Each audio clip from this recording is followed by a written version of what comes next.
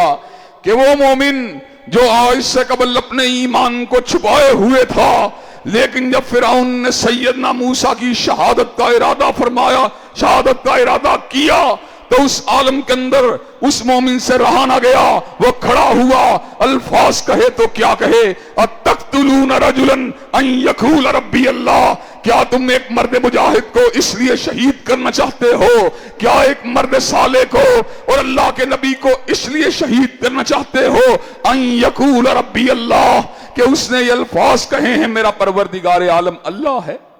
اس نے ایک بلیغ خطاب کیا اور آخر میں الفاظ کہے فَسَتَذْكُرُونَ مَا أَقُولُ لَكُمْ وَأُفَوِّضُ أَمْرِي إِلَى اللَّهِ إِنَّ اللَّهَ بَصِيرٌ بِالْعِبَادِ,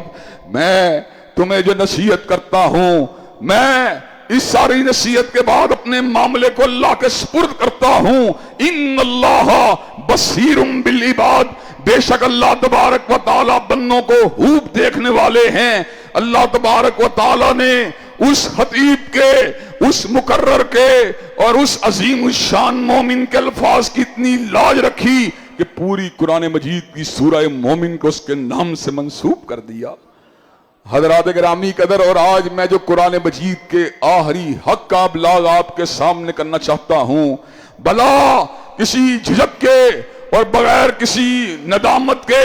اور بغیر کسی ملامت گر کی ملامت کی پرواہ کیے بغیر میں اس بات کو لا وجہ البصیرت کہہ دینا چاہتا ہوں. حضرات گرامی قدر, قرآن مجید کا آخری حق اور عظیم الشان حق یہ ہے کہ اس کو سماج کے اندر, اس کو معاشرے کے اندر غالب کرنے کی جستجو کی جائے. حضرات گرامی قدر, آج کا دور ایسا دور ہے, کوئی میاں صاحب کے پیچھے ہے, کوئی خان صاحب کے پیچھے ہے. رب کعبہ کی قسم, نہ ہمیں خان کی ضرورت ہے نہ میاں صاحب کی ضرورت, ہمیں رب کے قرآن اور کالی کملی والے کے فرمان کی ضرورت ہے. حضرات گرامی قدر, اور میں یہ بات سمجھتا ہوں اسی مشن عظیم کی پاسداری کی وجہ سے مجھے کئی مرتبہ مختلف طرح کی ابتلاؤں کا سامنا کرنا پڑا, مقدمات کو جھیلنا پڑا. اور حضرات گرامی قدر, آج بھی جادو اور شر کے اثرات کی ایک بڑی آزمائش سے میں اس وقت بھی فقط اسی مشن کی وجہ سے گزر رہا ہوں. لیکن حضرات گرامی قدر, پھر بھی بغیر کسی جھجک کے اور بغیر کسی لچک کے یہ بات کہہ دینا چاہتا ہوں, تم میاں صاحب کے پیچھے کیوں بھاگتے ہو, خان صاحب کے پیچھے کیوں بھاگتے ہو؟ جواب ملتا ہے معیشت سمر جائے گی. رب کعبہ کی قسم ہے, معیشت بھی اگر سمرے گی قرآن مجید کے نفاذ سے سمرے گی. پروردگار عالم نے اس امر کا اعلان فرما دیا, وَلَوْ أَنَّهُمْ أَقَامُوا التَّوْرَاةَ وَالْإِنْجِيلَ وَمَا أُنْزِلَ إِلَيْهِمْ مِنْ رَبِّهِمْ لَأَكَلُوا مِنْ فَوْقِهِمْ وَمِنْ تَحْتِ أَرْجُلِهِمْ, اگر وہ زمین کے توراۃ, انجیل اور ان کے بعد نازل ہونے والی کتاب یعنی قرآن مجید کو قائم کرنا شروع کر دیں, لَأَكَلُوا مِنْ فَوْقِهِمْ وَمِنْ تَحْتِ أَرْجُلِهِمْ, اللہ اوپر سے بھی رزق دے گا, زمین سے بھی رزق کو باہر نکال دے گا. حضرات گرامی قدر معاشی معاملات بھی حل اگر ہوں گے تو اللہ تبارک و تعالیٰ کے فضل و کرم سے کتاب اللہ کے نفاذ سے حل ہوں گے. لیکن میں یہ بات کہنے کے اندر حق بجانب ہوں، اور جب میں یہ بات کرتا ہوں تو میں شکوہ بھی محسوس کرتا ہوں. خان صاحب کے حامی تو مل جائیں گے، نواز کے حامی تو مل جائیں گے، لیکن قرآن مجید کے قانون کے ہم نوا کہاں پہ سو رہے ہیں؟ قرآن مجید کے نفاذ کی بات کرنے والے کہاں پہ سو رہے ہیں؟ اللہ اکبر کے نعرے کو لگانے والے کہاں پہ سو رہے ہیں؟ لا الہ الا اللہ کے نعرے کو لگانے والے کس خواب خرگوش کے مزے لے رہے ہیں؟ ان الحکم الا للہ کے نعرے لگانے والے آج کہاں پر ہیں؟ اللہ تبارک و تعالیٰ کے فضل و کرم سے میں یہ بات سمجھتا ہوں، ہم تعداد میں زیادہ ہوں تب بھی، ہم تعداد میں تھوڑے ہوں تب بھی، ہم 50,000 ہوں تب بھی، ہم 5,000 ہوں تب بھی، ہم 1,000 ہوں تب بھی، ہم 500 ہوں تب بھی، ہم 500 بھی نہ ہوں تب بھی ہماری ذمہ داری ہے ہم للکار کے یہ بات کہیں کہ اس زمین کو بنانے والا اللہ ہے، اور زمین کے پر قانون اگر چلے گا تو مالک کائنات کا چلے گا، اور زمین کے پر قانون اگر چلے گا تو حضرت رسول اللہ کا چلے گا. حضرات گرامی قدر، یہ قرآن مجید کا وہ حق ہے جس کے قیام کے ساتھ زمین کے پر وجاہت ملتی ہے، جس کے نتیجے کے اندر زمین کے پر ہیبت و حشمت ملتی ہے، جس کے نتیجے کے اندر زمین کے پر غلبہ ملتا ہے. حضرات گرامی قدر، اللہ نے اس امر کا اعلان فرما دیا، وعد اللہ الذین آمنوا منکم وعملوا الصالحات لَيَسْتَخْلِفَنَّهُمْ فِي الْأَرْضِ كَمَا اسْتَخْلَفَ الَّذِينَ مِنْ قَبْلِهِمْ وَلَيُمَكِّنَنَّ لَهُمْ دِينَهُمُ الَّذِي ارْتَضَىٰ لَهُمْ وَلَيُبَدِّلَنَّهُمْ مِنْ بَعْدِ خَوْفِهِمْ أَمْنًا. اور تم زمین کے پر ایمان رملے سالے والی زندگی گزارنا شروع کرو، میں تمہیں زمین کے پر خلافت ضرور دوں گا. سیدنا صدیق اکبر کو خلافت ملی کہ نہیں ملی؟ سیدنا فاروق کو خلافت ملی کہ نہیں ملی؟ سیدنا ذی النورین کو خلافت ملی کہ نہیں ملی؟ سیدنا علی المرتضیٰ کو خلافت ملی کہ نہیں ملی؟ سیدنا حسن المجتبیٰ کو خلافت ملی کہ نہیں ملی؟ حضرت امیر الحق کے ولی کان حضرت امیر معاویہ بن نبی سفیان کو خلافت ملی کہ نہیں ملی؟ حضرات گرامی قدر، آج بھی اللہ تبارک و تعالیٰ تمہارے لیے زمین کے سینے کو کھول سکتا ہے. آج بھی پروردگار عالم تمہارے لیے تمکن کے راستوں کو کھول سکتا ہے، لیکن آپ کو اپنے دل کے اندر سے جو چھوٹے چھوٹے برادری اور پارٹی کے بت ہیں ان کو توڑنے کی ضرورت ہے. اور کسی کہنے والے نے کیا خوب بات کہی، اگرچہ بت ہیں جماعت کی آستینوں میں، اگرچہ بت ہیں جماعت کی آستینوں میں، مجھے ہے حکم ادا لا الہ الا اللہ. اللہ تبارک و تعالی ہم سب کو قرآن مجید کے حقوق کو ادا کرنے کی توفیق دے. وآخر دعوانا ان الحمدللہ رب العالمین.